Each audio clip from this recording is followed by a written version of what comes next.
दुख दर्द के लिए आवाज और जोर से उठानी चाहिए। जी, कोई और सवाल?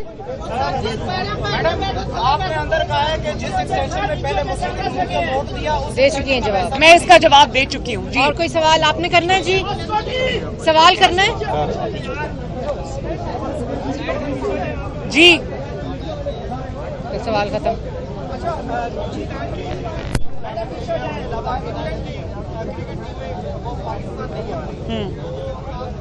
आपने क्रिटिसाइज कर रही है कि आपने सवाल ही उठाया, आपको लगता है कि ये हाल में पाकिस्तान की नाकामी है? मेरा ख्याल है कि ना सिर्फ ये कि ये इस हुकूमत की पाकिस्तान की नाकामी नहीं है, ये इस हुकूमत की नाकामी है। और इस हुकूमत का पुराना वतीरा जब से ये आई है, इसको ये प्रॉब्लम है कि जब भी इनकी नाकामी की, इनकी नालायकी की, इनकी नाअहली की कोई निशानदेही करता है तो ये इल्जाम उसी पर डालते हैं। बिल्कुल इसी तरह जिस तरह ईसीपी आजकल इनके धांधली के पोल खोल रही है तो ये इसी के ऊपर चढ़ाई कर रहे हैं। तो इसी तरह बिल्कुल ये हर जगह पर नाकाम है, हर सफारती महाज पर ये नाकाम है। मेरा नहीं ख्याल कि इतनी तारीखी जिल्लत या रुसवाई किसी हुकूमत की किस्मत में आई है जब CNN जैसे चैनल पे बैठकर लोग ये कहना शुरू कर दें कि इस वजीर आजम की हैसियत एक मेयर से ज्यादा, इस्लामाबाद के मेयर से ज्यादा नहीं है। मैं समझती हूँ कि इससे बड़ी नामोशी इस आदमी की वजह से जो वजीर आजम की कुर्सी पर बैठा है पाकिस्तान के हिस्से में, ये जो शर्मिंदगी है ये कभी नहीं आई। मरियम, ये बताइएगा कि तोशाखाना केस में हुकूमत ने इनकार किया है जबकि आप लोगों के ऊपर इसी हवाले से केस बने। देखें, पिछले 5, 6, 7 साल से कंटेनर्स के ऊपर चढ़कर ये भाषण सुनते सुनते कौम के कान पक गए कि जो इमरान खान साहब के अपने फरमान थे कि जो अकाउंटेबिलिटी है वो वजीर आजम से शुरू होती है और जो ताकतवर है उसको कानून के नीचे लाना है। कानून जो है वो छोटे लोगों के लिए है या कम ताकतवर लोगों के लिए है।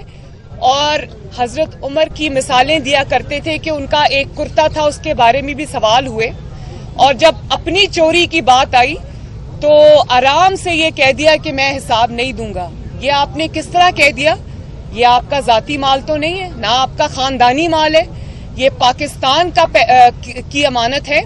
और इस बारे में ना सिर्फ आपसे सवाल होना चाहिए बल्कि आपको जवाबदेह होना पड़ेगा। आप ये नहीं कर सकते कि आप लोगों को चोर कहते कहते और उसी आड़ में आप अपनी चोरी छुपा कर निकल जाएं। ये अब नहीं होगा, आपको जवाब देना पड़ेगा। ये आपका जाती माल नहीं है।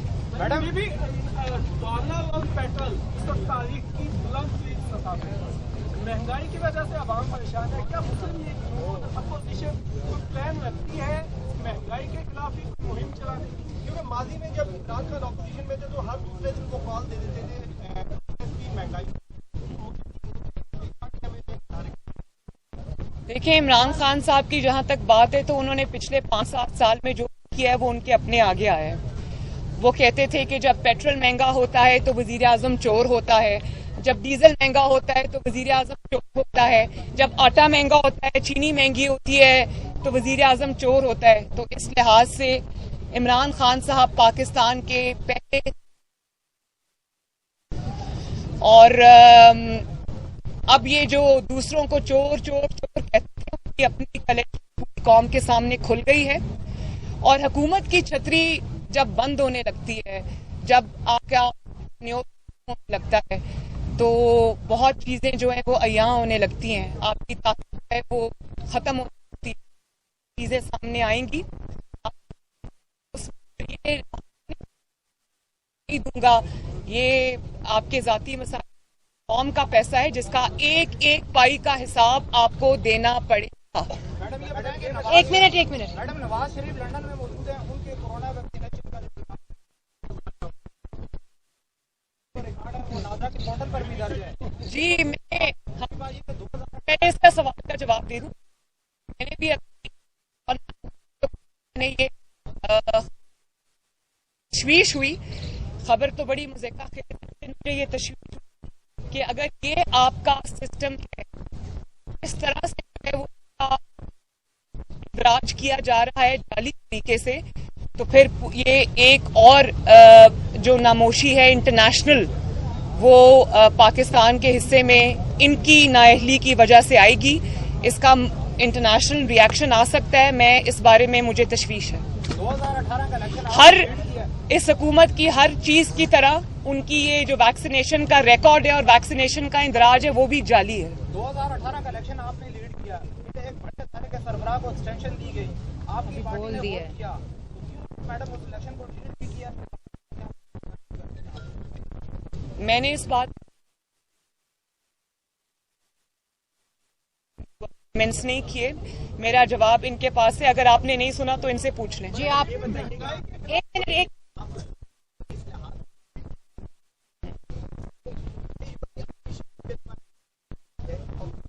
سوال یہ کہ آپ پیپلز پارٹی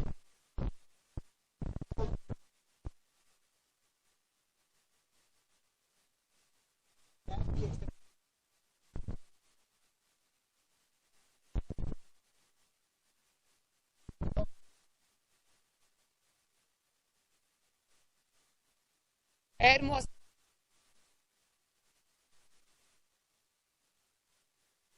دھاندلی کا جو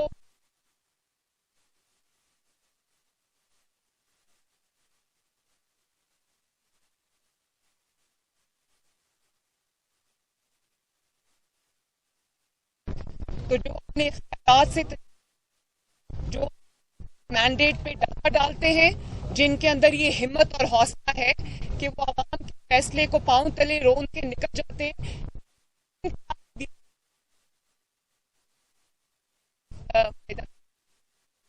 مجھ سے بھی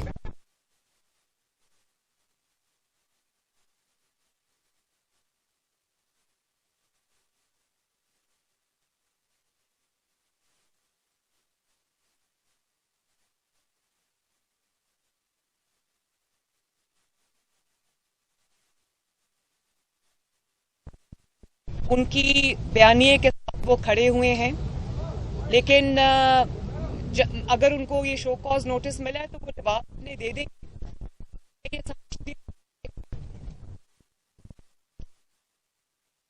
ظاہر ہے آزادی رائے کا حق سب کو ہے، لیکن جماعت کے ڈسپلن کی خلاف ورزی کہیں بھی نہیں ہونی چاہیے.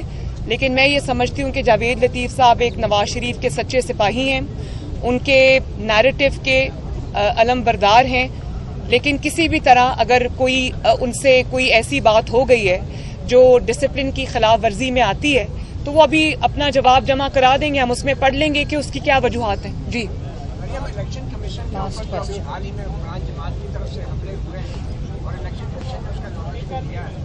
اب مشترکہ پارلیمانی سیشن میں اگر کوئی ایسی قانون سازی کی جاتی ہے جیسے ای وی ایم مشین کے اوپر، جبکہ الیکشن کمیشن پہلی نصرت کر چکا ہے، تو پھر نون لیگ ایسی سچویشن میں کہاں کھڑی ہوگی؟ میرا یہ خیال ہے کہ ای سی پی پہ جو حملے ہو رہے ہیں یہ ان لوگوں کی طرف سے ہو رہے ہیں جو نون لیگ کو درس دیا کرتے تھے اداروں کے احترام کا. تو نون لیگ نے تو اداروں کا ہمیشہ احترام کیا ہے اور اس کے احترام کی سزا بھی بھگتی ہے. ایک بدترین victimization, political victimization, personal victimization, اس کو برداشت کر کے پھر بھی اداروں پر تنقید سے گریز کیا ہے. چند افراد پہ جو ذمہ دار تھے ان کے نام بھی لیے ہیں، ان پر تنقید بھی کی ہے، لیکن جب ادارے افراد کو ادارہ سمجھنا شروع کر دیں تو وہاں سے ڈاؤن فال شروع ہو جاتی ہے. لیکن یہ جو ای سی پی پر اٹیکس ہیں یہ ای سی پی پر اٹیکس نہیں ہیں، یہ اپنی چوری کھلنے کا، چوری قوم کے سامنے آ جانے کا خوف ہے جو وہ یہ بات کر رہے ہیں. اور دیکھیں آپ کتنی خطرناک بات انہوں نے کی. انہوں نے یہ کہا کہ جو ای سی پی کے ارکان ہیں وہ ای سی پی کے چیئرمین کے خلاف نوٹس لیں. آپ سمجھ سکتے ہیں کہ نون لیگ کبھی یہ کہہ سکتی ہے کہ کسی ادارے کے جو ارکان ہیں وہ ادارے کے چیئرمین یا ادارے کے سربراہ کے خلاف نوٹس لیں. آپ اداروں کے، اس کو کہتے ہیں اداروں پہ حملہ آور ہونا. اور یہ مجھے اس میں کوئی ایمبیگوٹی نہیں ہے، کوئی دو رائے نہیں ہے کہ یہ اپنی چوری سامنے آنے کے ڈر سے یہ ہو رہا ہے.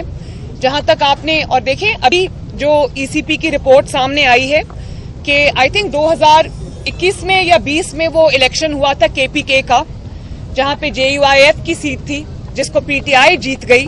अब उसके जो फैक्ट्स हैं वो सामने आए और वो होश उड़ा देने वाले हैं कि PTI के MPA ने जो धांधली की, वो MNA ने, सॉरी, वो जगह का नाम क्या है जहां पे इलेक्शन हुआ, वहां पर कुरम एजेंसी में जो अभी PTI के MNA वहां पर JUIF की सीट पर इलेक्ट हुए, वो पोस्टल बैलेट के जरिए धांधली करके इलेक्ट हुए। इसी तरह सुनने में आ रहा है कि जो डस्का में हुआ, जो जिस तरह ECP के अरकान को अगवा करके ले जाया गया, उनको हब्से बेजा में किसी फैक्ट्री में या किसी जगह पर रखा गया, उसके पीछे क्या मुहर्रकात थे, क्या डिटेल्स थी, अब वो सुना है मैंने कि ECP सामने लाने वाली है। तो ये जो ECP पर अटैक है, ये अपनी चोरी खुल जाने का खौफ है जो कौम के सामने आ रहा है। और जहां तक आपने इलेक्ट्रॉनिक वोटिंग मशीन्स की बात की, तो मैं ये समझती हूँ कि इलेक्ट्रॉनिक वोटिंग मशीन्स जो है वो एक जो RTS बिठाया गया था 2018 के इलेक्शंस में, ये उसी तरह का एक दूसरा कहानी जो है वो प्रिपेयर की जा रही है, घड़ी जा रही है। तो मैं ये बता दूं कि जो इंसान अपनी परफॉर्मेंस पे तकिया नहीं कर सकता, जो इंसान अपना हर महाज पे बुरी तरह नाकाम है, बुरी तरह फेल हो चुका है, चाहे वो महंगाई हो, इकोनॉमी हो, फॉरेन रिलेशंस हो, खारजा पॉलिसी हो, और आपकी जो लॉ एंड ऑर्डर सिचुएशन हो, दहशतगर्दी ने फिर सर उठा लिया, लोड शेडिंग ने फिर सर उठा लिया, तो ऐसे में फिर वो बेचारी हुकूमत इलेक्ट्रॉनिक वोटिंग मशीन्स पे तकिया नहीं करेगी तो क्या अवाम के मैदान में जाएगी? ये भले इलेक्ट्रॉनिक वोटिंग मशीन्स की वो कोशिश कर लें, कुछ भी कर लें, ये मेरी प्रेडिक्शन है आज यहाँ खड़े होकर कौम के सामने कि इंशाअल्लाह ताला अगले इलेक्शन जब भी आएंगे, इनको ना टिकट लेने वाले मिलेंगे, और अगर किसी ने टिकट ले भी लिया तो इनके वो लोग जो टिकट लेकर मैदान में उतरेंगे, उनको अवामी गैज़ो गज़ब का सामना करना पड़ेगा। वहाँ इलेक्ट्रॉनिक वोटिंग मशीन्स क्या कर लेंगी भाई?